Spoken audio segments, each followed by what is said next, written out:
më besoni që në Big do të futen goca që do t'ua heqin petullën, kur u them kështu.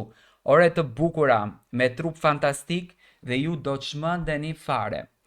Por në Shqipëri as nuk diskutohet hiç. Në fakt përflitet edhe një lajm që unë dua ta trajtoj sonte në këtë Big Talkun tim para se të shkoj në publicitetin e parë.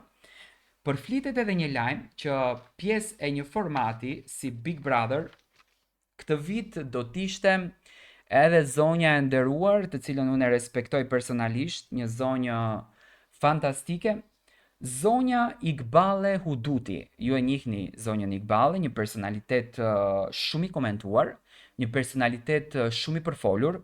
Zonja Iqbale, një grua me shami, çuditërisht pretendoheshte që do t'ishte pjesë e një reality show siç është Big Brother.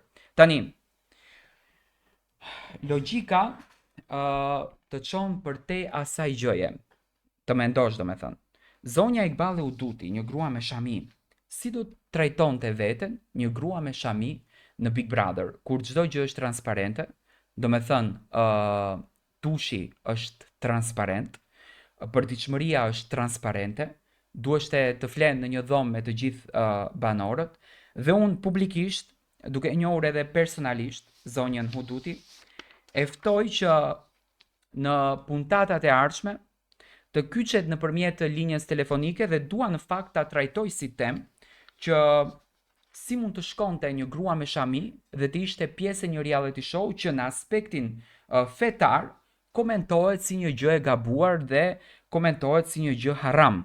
Andaj u përfol domethënë si muhabet që zonja Iqbale Huduti do të ishte pjesë e një fenomeni të njohur siç është Big Brother VIP Kosova dhe Big Brother VIP Albania.